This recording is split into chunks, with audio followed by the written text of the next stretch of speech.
Hello hello আলাইকুম। ওয়ালাইকুম আসসালাম। আমার কথা শুনতে পাচ্ছ? জি স্যার। আচ্ছা, থ্যাংক ইউ। ওয়ালাইকুম স্যার। ওয়ালাইকুম আসসালাম। স্যার ভালো আছেন? আছি আলহামদুলিল্লাহ। কেমন আছো তোমরা? এই তো স্যার আলহামদুলিল্লাহ আমরা ভালো আছি। আলহামদুলিল্লাহ। আচ্ছা, ভালো। উম, আচ্ছা, একটু অপেক্ষা করি, আমরা একটু জয়েন হয়ে নিই সবাই।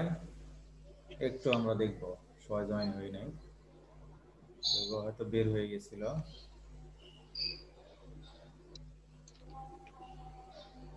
আচ্ছা, তাহলে গত 2 দিন আমরা প্রথম প্রথম পত্র ক্লাস হয়েছিল গত 2 দিন। হচ্ছে আমরা করেছি একটি গদ্য করেছি। সেই গদ্যটির নাম কি? মরু ভাস্কর। মরু ভাস্কর্য। মরু ভাস্কর। আচ্ছা, মরু ভাস্কর থেকে আমরা গল্পটি করেছি, ওখান থেকে ছোট প্রশ্নের উত্তর আমরা অলরেডি দিতে পারবো। আচ্ছা, যা আমি তোমাদেরকে কিছু প্রশ্ন ধরেছি। আচ্ছা, এরপর লেখক পরিচিতি এবং একটা সৃজনশীলের শুধু ঘ ছাড়া, ঠিক আছে, ঘ ছাড়া গ পর্যন্ত আমি বলেও দিয়েছি, তাই না?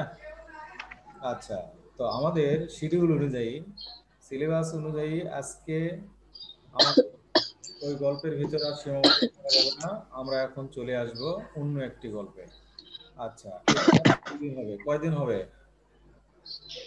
2 দিন, ঠিক আছে। আচ্ছা, তাহলে আজকে কোন গল্প হবে এটা কি তোমরা সিলেবাস দেখেছো? সিলেবাস দেখেছো?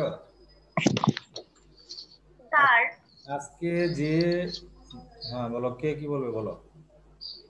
স্যার আমি বলতেছিলাম যে যেই প্রশ্নটা দিছে না সরকার থেকে, ওখানে তো কুবুলিওয়ালা আছে। আপনি একটু পড়াই দিবেন ওটা। কোনটা? কাবুলিওয়ালা। কাবুলিওয়ালা আমাদের যে শর্ট সিলেবাস, আমার কথা আগে বুঝে না।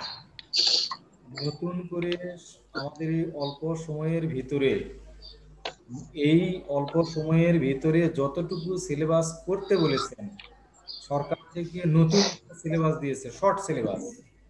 এটার তোমরা সিলেবাসটা পেয়েছো কি? পেয়েছো? নো। আচ্ছা, হ্যাঁ তাহলে স্যার। শোনো, এটা, জি স্যার। হ্যাঁ, এটা গুগল ক্লাসরুমে ঢুকে, ঠিক আছে, এর শর্ট সিলেবাসটা দেখে নিবে। আচ্ছা, সেখানে যে গল্পটি শোনো, যে গদ্যটি আমি পড়িয়েছি ওটা আছে, আর এরপরে আছে হলো পিতৃপুরুষের গল্প, ঠিক আছে। আজকে যেটা আরম্ভ করব এটা 2 দিন করাবো, এটার উপর 2টা ক্লাস হবে। পিতৃপুরুষের স্যার গল্প। অ্যাসাইনমেন্টের কোশ্চেন তো স্যার গুগল ক্লাসরুমে পাওয়া যাবে তাই না স্যার? হ্যাঁ হ্যাঁ, সব তথ্যই গুগল ক্লাসরুমে পাওয়া যাবে, ঠিক আছে।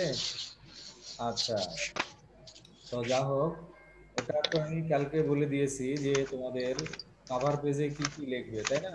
স্কুলের নাম লিখবে, শিক্ষার্থীর নাম লিখবে, তারপরে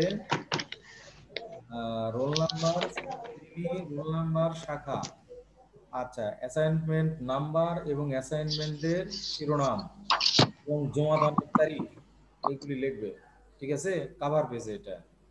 আর ভিতরে কিভাবে লিখবে, প্রশ্নগুলির মান, উত্তরের উত্তরের মান কেমন হবে এটা আমি বলে দিয়েছি যে উত্তরের জন্য কোনো প্রকার বরাদ্দ নেই। আচ্ছা, যাও, আজকে আর ওই নিয়ে কথা বলবো না। আরে অ্যাসাইনমেন্ট তো পাইনি। কি পাও নাই? অ্যাসাইনমেন্ট। হুম? তোমার কথা বোঝা যায় না, কেউ বুঝতে পারছে না তোমার কথা। স্যার বলতেছে আরে অ্যাসাইনমেন্ট অ্যাসাইনমেন্টটা তো আমি পাইনি। আচ্ছা, তুমি চুপ করো, ও বুঝেছে। তোমার কথা বোঝা যাচ্ছে না। হ্যাঁ বলো, কে বলতে চাচ্ছিলে বলো। স্যার বলতেছে অ্যাসাইনমেন্ট পাই না। আচ্ছা, ওটা ওই যে গুগল ক্লাসরুম থেকে সংগ্রহ করতে হবে, না হলে স্কুলে এসে সংগ্রহ করতে হবে। গুগল ক্লাসরুম থেকে স্কুল থেকেও দিচ্ছে। স্কুলে আসলে হয়তো পাওয়া যাবে। আচ্ছা, যা হোক, এখন তোমাদের হলো অফিসিয়াল ভাবে এগুলি যোগাযোগ করতে হবে। আচ্ছা, ক্লাসে তো ওইগুলি করতে গেলে আধা ঘন্টার ক্লাস হবে না। এখন তোমাদেরকে যেটা বলতে সেটা হলো পিতৃপুরুষের গল্প। এটা একটা গল্প, এটা কোনো প্রবন্ধ নয়। গল্প হলে সেটা গল্প হবে, ঠিক আছে? তাহলে ছোট গল্প, ছোট গল্প মানে এটা দেখতে গল্পের মতো হবে, সেখানে কাহিনী থাকবে। গল্পের বৈশিষ্ট্য কি? একটা কাহিনী থাকবে, কিছু চরিত্র থাকবে, স্থান থাকবে, সময় থাকবে। আচ্ছা, তাহলে বোঝা যাবে যে এটা একটা গল্প। আর কোনো বিষয় সম্পর্কে যদি তথ্য প্রদান করে তাহলে সেটাকে কি বলা হবে? সেটাকে প্রবন্ধ বলা হবে। যা হোক, এটা আজকে আমরা পড়বো পিতৃপুরুষের গল্প। লিখেছেন হারুন হাবিব। পিতৃপুরুষের গল্প মানে কি? পিতৃ মানে হলো পিতা থেকে পিতৃ এসেছে। আচ্ছা, তাহলে আমাদের কখনো কখনো এটা সন্ধি করতে গিয়ে, এক শব্দের সঙ্গে আর এক শব্দ সন্ধি করতে গিয়ে, অথবা সমাসের কারণে পিতা থাকলে পিতৃ হয়, মাতা থাকলে মাতৃ হয়, ভ্রাতা থাকলে ভাতৃ হয়। ঠিক আছে? আচ্ছা, সেরকম এখানে পিতৃপুরুষের গল্প হলো পিতার পুরুষদের গল্প। তার মানে হলো আমাদের পূর্ববর্তী যারা ছিল, পিতা, দাদা এবং পিতামহ, প্রপিতামহ, তাদের যে যুগ ছিল সে যুগে কি হয়েছিল, সেখান থেকেই তো আমরা বিবর্তনের মধ্য দিয়ে আমাদের যুগে আমরা পদার্পণ করেছি। আমাদের পিতামাতা না থাকলে আমরা কোথা থেকে আসতাম? আমাদের পিতামাতা, আমাদের দাদা দাদি যদি না থাকতো তাহলে আমাদের পিতামাতা কোথা থেকে আসতেন? আচ্ছা, তাহলে এই কারণে তাদের পুরুষদের যুগে কি হয়েছিল এই কথা এখানে বলা হবে। মূলত এখানে আমরা স্বাধীনতার মাধ্যমে, 71-এর স্বাধীনতার মাধ্যমে বাংলাদেশের জন্ম হয়েছে, বাংলাদেশ আমরা পেয়েছি। সংক্ষেপে এই কথাগুলো এখানে বলবে, গল্পে গল্পে বলবে। ঠিক আছে? আচ্ছা, আমরা গল্পটা খেয়াল করে দেখি। এটা আমরা 2 দিন পড়বো। এটা আজকে পড়বো আর শনিবারে পড়বো। মনে রেখো, এটা আজকে পড়বো আর শনিবারে, 2 দিন পরে শেষ করে দিব। আজকে আমরা ঠিক আছে স্যার। দরকার নেই, আজকে গল্পের যতটুকু আমরা পারি ততটুকু সুন্দর করে বুঝবো। ঠিক আছে? এখন দেখো, জি স্যার। অন্তুর মামা বড় বেশি একটা ঢাকা শহরে আসেন না, মানে খুব কম আসেন, মাঝে মাঝে আসেন। ওর মা চিঠি লিখে কত বলেন, কাজল তুই ঢাকা শহরে চলে আয়, আমার বাসাতেই থাকবি যতদিন চাকরি না হয়। কাজল মামা তবু আসে না, নাম নাকি খুব ভালো লাগে কাজল। তাহলে কাজল মামা গ্রামে থাকেন, তাহলে কাজল মামাকে আসতে বলে কে? মা। 1971 সালে কাজল মামা ঢাকা বিশ্ববিদ্যালয়ে পড়তো। যখন 1971 সালে যুদ্ধ হয়, তখন কাজল মামা কোথায় পড়তেন? এইগুলি কিন্তু ঢাকা বিশ্ববিদ্যালয়। প্রত্যেকটি লাইনে আমাদের তথ্য দেওয়া আছে। এই তথ্যগুলি পড়তে পড়তে আমাদেরকে দাগায় নিতে হবে, প্রয়োজনে লিখতেও হবে। বুঝেছ? যারা এইরকম খেয়াল করে পড়বে, লিখবে, তাদের জন্য ছোট যে প্রশ্নগুলি আছে, এমসিকিউ হোক অথবা ক নাম্বার, সৃজনশীলের ক নাম্বার, তাদের জন্য কোনো সমস্যা হবে না। পড়তে পড়তেই বেঁধে গেল যুদ্ধ। একদিন ঢাকা হঠাৎ সে গ্রামে এসে, তারপর রাত দিন এ গ্রাম সে গ্রাম ঘুরে ছেলেদের জোগাড় করে মিটিং। ঠিক আছে? আচ্ছা, তারপরে গ্রামে এসে কি করে? গ্রামে গিয়ে এই গ্রাম সে গ্রাম ঘুরে জোগাড় করে মিটিং করে, রাইফেল জোগাড় করে, ট্রেনিং, আরো কত কি। অন্তুর নানা কত বক্তৃতা, বাবা এসব করিস না, বিপদে পড়বি। তাহলে অন্তুর মামাকে বলে, বাবা এসব তুই করিস নে, তুই বিপদে পড়বি। কেননা সে গ্রামে চলে গিয়েছে, গ্রামের পরিবেশ শহরের পরিবেশের মতো নয়। গ্রামের লোকেরা কি করে? শহরের লোকের চাইতে বেশি ভয় করে। এই কারণে সেখানে মিটিং এবং রাইফেল জোগাড় করে, ট্রেনিং করে, এইগুলি দেখলে গ্রামের লোকেরা ভয় পাওয়ার কথা। আর অন্তুর মামা তো যুবক, তাই না? যেহেতু বিশ্ববিদ্যালয়ে লেখাপড়া করেছেন, এখনো পর্যন্ত চাকরি পাননি, গ্রামে চলে গিয়েছেন, তিনি যুবক। কিন্তু অন্তুর নানা তো যুবক না, তিনি বৃদ্ধ। এই কারণে আরো বেশি তার মনে ভয়। বাঘা বাঙালিরা এবার যুদ্ধ করবে বাবা, স্বাধীনতা এবার আসবে, সাহস নিয়ে বলতো কাজল মামা। তাহলে বাঘা বাঙালি মানে বাঘের মতো সাহস এবং শক্তি নিয়ে বাঙালিরা যুদ্ধ করবে, স্বাধীনতা ছিনিয়ে আনবে। এ কথা কে বলতো? কে বলতো? কাজল মামা। কাজল মামা। অন্তুর মামা মানে কাজল মামা, আমাদেরও মামা, তাই না? গণমামা। হুম, নাকি? অন্তুরও মামা, আমাদেরও মামা, সবার মামা। চাঁদ মামা, বাবার মামা, মায়ের মামা, আমাদেরও সবার মামা, তাই না? আচ্ছা, তাহলে এখন আমরা দেখি সেই কাজল মামার যুদ্ধের গল্প শুনবার জন্য অধীর আগ্রহে অপেক্ষা করছে অন্তু। বার্ষিক পরীক্ষার পর থেকে মা ওকে বুদ্ধি শিখিয়ে দিয়েছে। তুই এক কাজ কর অন্তু, চিঠি লেখ মামাকে, বল এবারে 21শে ফেব্রুয়ারিতে যেন অবশ্যই ঢাকা আসে। আরো বলল, আরো বলো কি বলতে বলছে? তুই যুদ্ধের গল্প শুনবার জন্য অধীর আগ্রহে বসে আছিস, দেখবি ঠিক আসবে। তাহলে একটা বুদ্ধি শিখিয়ে দিল অন্তুকে, তাই না? যে একটা চিঠি লেখ, হ্যাঁ, 21শে ফেব্রুয়ারিতে আসতে বল। আর তুই অধীর আগ্রহে বসে আছিস কি কারণে? 1971 সালের মুক্তিযুদ্ধের গল্প শোনার জন্য।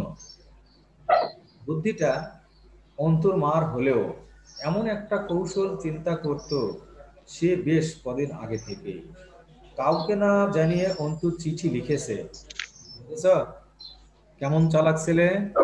আর মা যে বুদ্ধিটা শিখিয়ে দিল না, তার মায়ের চেয়ে তার বুদ্ধি বেশি না? মা বলার আগে ও চিঠি লিখে বসে আছে মামার কাছে, ঠিক আছে? আচ্ছা, 18 তারিখ, 3 দিন বাদে, মহান 21শে ফেব্রুয়ারি। ওর কেন যেন বিশ্বাস কাজল মামা আর কারো কথা শুনুক না শুনুক, তার কথা রাখবে। এটা তার আত্মবিশ্বাস, তাই না? জি, তোমার মামার প্রতি এরকম আত্মবিশ্বাস আছে? তোমাদের আছে। জি। মামার প্রতি এরকম আত্মবিশ্বাস আছে যে মামাকে এটা বললে মামা শুনবে? আছে? জি জি স্যার। স্যার। তাই আমার মামা তো বৃদ্ধ হয়ে গেছেন, তাও শোনে, ঠিক আছে? স্যার আমার মামা বৃদ্ধ হয়ে গেছে, তাও শোনে। মামা কিন্তু আসলে ভাগ্না এবং ভাগ্নিদেরকে অনেক ভালোবাসে। আমার ভাগ্না ভাগ্নি যদি কোনো কথা বলে, আমরা কি করতে পারি না? আমরা ফেলতে পারি না, ঠিক আছে? আচ্ছা, সবার ক্ষেত্রে এটা, শুধু কিন্তু ক্ষেত্রে নয়। অন্তু বা দেখো, অন্তু বরাবর রাত 9টা 9:30টায় ঘুমিয়ে পড়ে। সাধারণত আমরা দেখি কি করি, সব সময় দেখি যে 9টা হোক, 10টা হোক, 11টা হোক, আমাদের একটা টাইম আছে।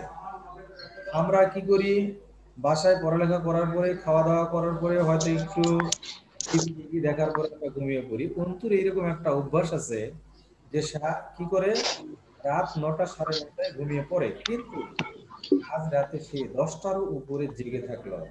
মা বললেন, ঘুমাতে যাসনি কেন? অন্তু ভুলে বলে না কিছু। 11টা বাজতেই কিন্তু লেপের নিচে ঢুকতে ঢুকতে সে কি গভীর ঘুম। এটা আগের অভ্যাসের কথা বলছে, ঠিক আছে? আজকের কথা নয়, আজকে তার ব্যতিক্রম। যে ছেলেটা এত সকাল সকাল ঘুমায়, অথচ আজকে সে ঘুমাচ্ছে না, ব্যাপার কি? অন্তু খুলে বলে না এটা, ঠিক আছে? ভোরবেলায় সে দেখলো কাজল মামা তার চুলে হাত বুলিয়ে দিচ্ছে। লেপ থেকে বেরিয়ে এক লাফে উঠে বসলো সে বিছানায়। কি করলো? সে জেগেই আছে, এক লাফে উঠে কি করলো? বিছানায় বসলো। বসলো। মামা বললেন, ভালো আছিস তুই অন্তু? শেষ রাতে ট্রেনে এলাম, একটু দেখি তুই ঘুমাচ্ছিস।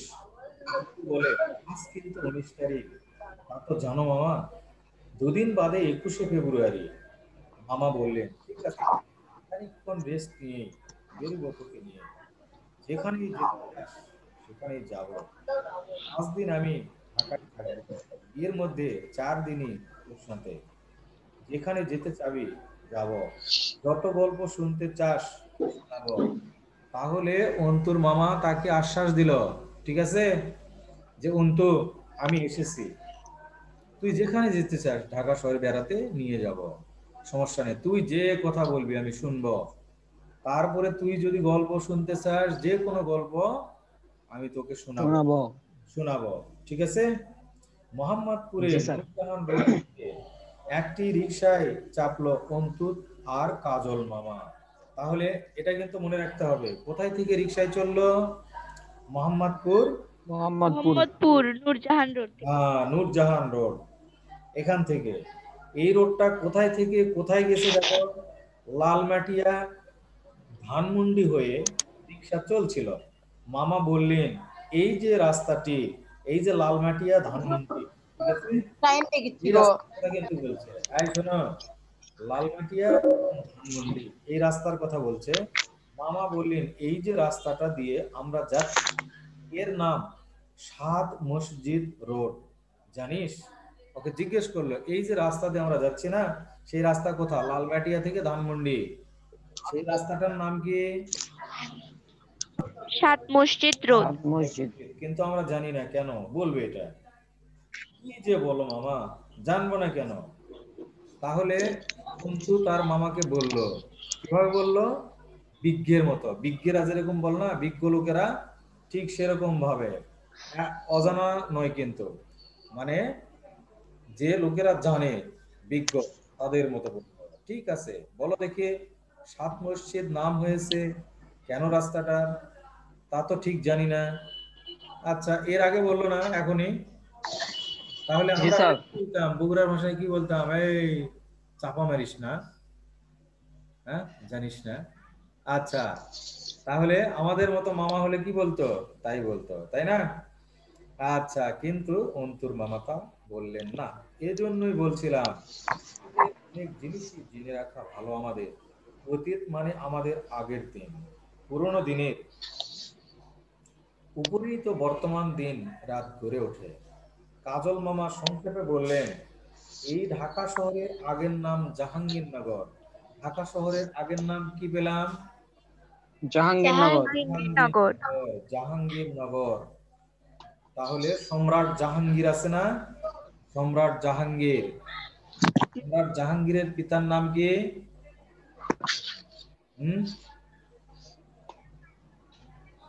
আকবর। আকবরের পিতার নাম কি? হুমায়ুন। হুমায়ুনের পিতার নাম কি? বাবর। ঠিক আছে। আচ্ছা, মুঘল বংশের এটা পরিচয়। আচ্ছা, মুঘল বাদশাহ জাহাঙ্গীরের নামে সেই সময় থেকে শহরের আনাচে কানাচে অনেক মসজিদ তৈরি হতে থাকে। এই রাস্তাটা পিলখানার মোড় থেকে মোহাম্মদপুর এসে 7 গম্বুজ মসজিদে ঠেকবে। শুরু হয়েছে কোথায় থেকে বলতো? পিলখানা মোড় থেকে। পিলখানা কোথায় মোড়। এসেছে? পিলখানা রোড থেকে হ্যাঁ, মোহাম্মদপুর এসে কোথায়? 7 মসজিদ, 7 গম্বুজ মসজিদ। 7 গম্বুজ যে মসজিদ আছে এখানে এসে ঠেকেছে। সেই পুরনো মসজিদের নামে রাস্তাটার নাম হয়েছে 7 মসজিদ রোড। মসজিদ রোড। আচ্ছা, রোড। তাহলে 7টি গম্বুজ ছিল ওই মসজিদে, এই কারণে ওই মসজিদ বলা হয়েছে 7 মসজিদ। ঠিক আছে, তাহলে 7 গম্বুজ মসজিদ কিন্তু বলেনি, কি বলেছে? 7 মসজিদ রোড। রিকশাটা নিউ মার্কেট পেরিয়ে নীলক্ষেত হয়ে বিশ্ববিদ্যালয় এলাকার মধ্যে ঢুকতে অন্তু জিজ্ঞেস করলো তুমি নাকি এই বিশ্ববিদ্যালয়ে পড়তে মামা? হ্যাঁ, পড়তাম একদিন। তুই জানলি কি করে? তারপর কোথায় আসলো? ঢাকা বিশ্ববিদ্যালয়ের কাছে এসে তার মামাকে জিজ্ঞেস করলো, মামা তুমি নাকি এই বিশ্ববিদ্যালয়ে পড়তে? তার মামা একটু অবাক হলেন, হওয়ার পরে কি বললেন? বললেন যে হ্যাঁ পড়তাম, কিন্তু তুই কি করে জানলি? অন্তু এবার একথার জবাব দেয়, মা বলছিল তুমি বিশ্ববিদ্যালয়ে যখন পড়তে তখনই যুদ্ধে গিয়েছ। অন্তু, যুদ্ধ আর মুক্তিযুদ্ধের মধ্যে অনেক তফাৎ। তাহলে অন্তুকে কি বললো তার মামা? যুদ্ধে গিয়েছে, এই শব্দ ব্যবহার করার কারণে কিন্তু তার মামা একথা এখন ব্যাখ্যা করে তাকে শোনাচ্ছে যে অন্তু যুদ্ধ আর মুক্তিযুদ্ধ এক নয়, পার্থক্য আছে।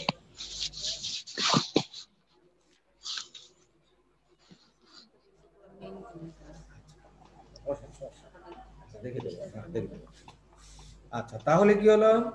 যুদ্ধ হয় হাজার রাজায় রাজায়, এক দেশে আরেক দেশে, মানুষের লোভ লালসায়।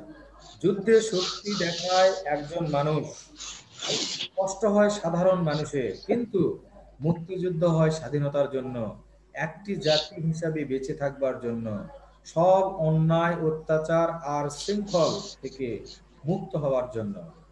৭১ সালে আমরা মুক্তিযুদ্ধ করেছিলাম, সাধারণ যুদ্ধ নয়। তাহলে যুদ্ধ হয় কিসে কিসে? রাজায় রাজায়, ঠিক আছে। আর মুক্তিযুদ্ধ হয় কি? মুক্তিযুদ্ধ হয় স্বাধীনতার জন্য। একটি জাতি কি করে বেঁচে থাকবে তাদের কি নিয়ে? স্বাধীন জীবন নিয়ে, স্বাধীন সংস্কৃতি নিয়ে, স্বাধীন ভূখণ্ড নিয়ে। এই কারণে যুদ্ধ হয়, ঠিক আছে। যখন কেউ সেই ভূখণ্ডটি দখল করে আর তাদের আধিপত্য মানে হলো তাদের ক্ষমতা বিস্তার করে, বলছে যে আমাদের ভাষা হবে এটা, যেমন উর্দু চাপিয়ে দিল, ঠিক আছে। তারপরে আমাদের দেশে কি চিনি কল ছিল, অথচ চিনি এখানে উৎপন্ন হয়, নিয়ে চলে যায় পশ্চিম পাকিস্তানে। তাহলে এইগুলি আমাদেরকে পরাধীন করে তারা লিখেছিল। দেখতে দেখতে রিক্সাটা রোকেয়া হল আর শামসুন্নাহার হল পেরিয়ে জগন্নাথ হলের সামনে এসে পৌঁছালো। কাজল মামা বললেন, এই যে ডান পাশে বিল্ডিংটা দেখছিস, ওটার নাম কি জানিস? না। জগন্নাথ হল। বিশ্ববিদ্যালয়ের ছাত্ররা থাকে। কে থাকে বিশ্ববিদ্যালয়ে? বিশ্ববিদ্যালয়ের ছাত্ররা। তুমি থাকতে এখানে? না, আমি থাকতাম হাজী মোহাম্মদ মহসিন হলে। তাহলে যে হলটি দেখালো সেই হলটির নাম হলো জগন্নাথ হল। কাজল মামাকে জিজ্ঞেস করলো অন্তু যে মামা তুমি কি এই হলেই থাকতে, যে হলটা দেখাচ্ছ আমাকে? তখন মামা কি বললেন, না তো, আমি তো এই হলে থাকি না। তাহলে কোন হলে থাকে? হাজী মোহাম্মদ মহসিন হল। হাজী মোহাম্মদ মহসিন হলে। পাকিস্তানি হানাদার বাহিনী এই হলে কয়েক শত ছাত্রকে কি করেছে? কয়েক শত ছাত্র, হ্যাঁ,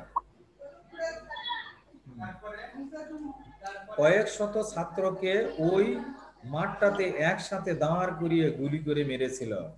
তাহলে একটা মাঠ দেখালো, হাজী মোহাম্মদ মহসিন হলে মাঠ আছে সামনে। মাঠে বললো যে অনেক ছাত্রকে এখানে একত্র করে কি করেছিল? কি করেছিল? নাস্তা দিয়েছিল, তাই না?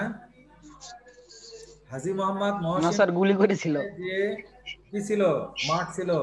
এই মাঠে অনেকগুলি ছাত্রকে একত্রিত করেছিল, করে কি করেছিল? নাস্তা দিয়েছিল না খাওয়ার জন্য? গুলি করেছিল। হ্যাঁ, না স্যার, গুলি করেছিল। ও গুলি গুলি করেছিল। করেছিল। গুলি করেছিল স্যার। হ্যাঁ। না স্যার, হ্যাঁ? গুলি করেছিল। মারাত্মক কথা, দেখেছো? যদি এইগুলি আমাদের বাস্তবে আমরা দেখতে পেতাম, তাহলে দেখো আমাদের মনে কিরকম একটা ভয়ের সৃষ্টি হতো। কেন জিজ্ঞেস করলো? কারণ পাকিস্তানি সামরিক শাসকেরা আমাদের বাংলাদেশটাকে গোলাম করে রাখতে চেয়েছিল। আর ছাত্ররা যেহেতু তরুণ এবং পাকিস্তানিদের সব অন্যায়ের প্রতিবাদ করত, সেহেতু ওদের গুলির শিকার হলো ওরাই প্রথম। কেন্দ্রীয় শহীদ মিনারের সামনে এসে রিকশার ভাড়া মিটিয়ে দিলেন কাজল মামা। দুদিন বাদেই মহান 21শে ফেব্রুয়ারি। মামা বললেন, অন্তু, এই পৃথিবীতে অসংখ্য অগণিত জাতি বা গোষ্ঠীর মানুষ বসবাস করে। ওদের মধ্যে যারা স্বাধীন হয়েছেন, তাদের সেই স্বাধীনতা লাভের পেছনে প্রচুর ত্যাগ তিতিক্ষা আছে, অনেক রক্তের ইতিহাস আছে, হাজারো লক্ষ প্রাণদানের করুণ কাহিনী আছে। আর সেই সব রক্তের স্মৃতিকে ভবিষ্যতের বংশধরদের জন্য ধরে রাখতে গিয়ে দেশে এই শহীদ মিনারের মতো স্মৃতিসৌধ গড়ে উঠেছে। তাহলে স্মৃতিসৌধের কিন্তু একটা এখানে কি দিল? গুরুত্ব দিল, ঠিক আছে। কেন স্মৃতিসৌধ গড়ে উঠেছে? আমরা যে ইতিহাস ঐতিহ্য আমাদের আছে, সেইগুলিকে যেন আমরা স্মরণ করতে পারি, যে শহীদ হয়েছিল তাদের উদ্দেশ্যেই, তাদের স্মৃতি রক্ষার্থে যে সৌধ গড়ে তোলা হয়েছে তাকে স্মৃতিসৌধ বলা হয়। আর স্মৃতিসৌধ এটা একটা সমাসের মাধ্যমে সমাস নিষ্পন্ন শব্দ, ব্যাস বাক্য করলে হয় স্মৃতি রক্ষার্থে যে সৌধ, স্মৃতিসৌধ, ঠিক আছে? এটা মধ্য পদবী কর্মধারয় সমাস। যা হোক, সমাস যখন করবে তোমরা তখন এটা জানতে পারবে, ঠিক আছে? আচ্ছা, এরপর কি হলো, মামাকে বলে, মামা এবার কি তুমি দিল্লিতে আসবে শহীদ মিনারে? আসবো, গ্রামে থাকি, অনেক বছর আসতে পারিনি, এবার তোকে নিয়ে আসবো। বলতো অন্তু, শহীদ মিনার বাঙালির স্মৃতিসৌধ কেন? মায়ের ভাষা বাংলাকে রক্ষা করতে গিয়ে এখানে অনেক বাঙালি প্রাণ দিয়েছিল একদিন। অন্তুর প্রশ্ন উত্তরে কাজল মামা খুব খুশি হলেন, বললেন, তুই তো জানিস, এই উত্তরে খুব খুশি হয়েছি আমি। এই শহীদ মিনার হলো আমাদের ভাষা আন্দোলনের বীর শহীদদের স্মৃতির মিনার। কাদের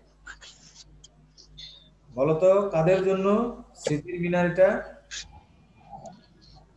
কাদের জন্য? স্যার আমাদের জন্য। আন্দোলনের, ভাষা আন্দোলনের, ঠিক আছে? ভাষা আন্দোলনের বীর শহীদের মিনার। আচ্ছা, পাকিস্তানের শাসকেরা আমাদের বাঙালিদের উপর তাদের উর্দু ভাষা চাপিয়ে দিতে চেয়েছিল, কিন্তু বাঙালিরা তা মেনে নেয়নি।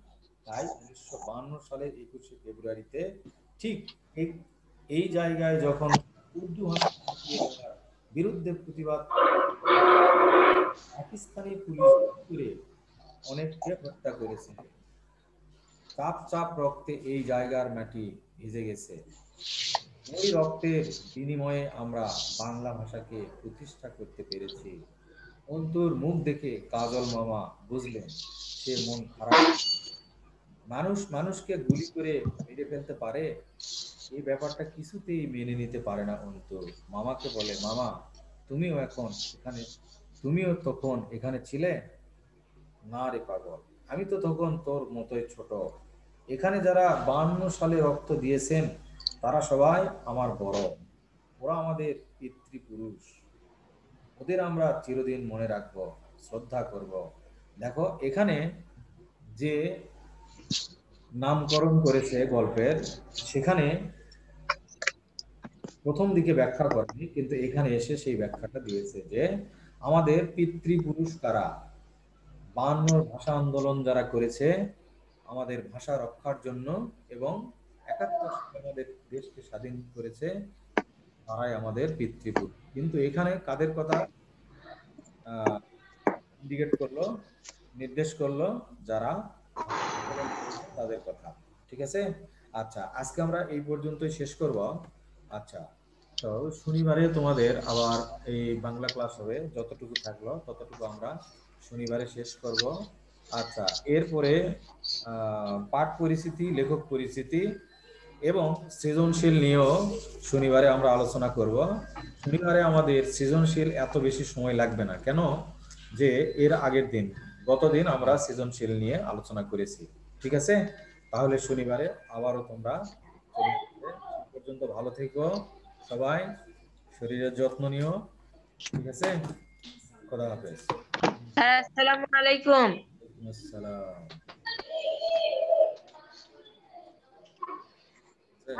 স্যার আসসালামু আলাইকুম। তারপরে ইন ফর মিটিং ক্লিক করলাম,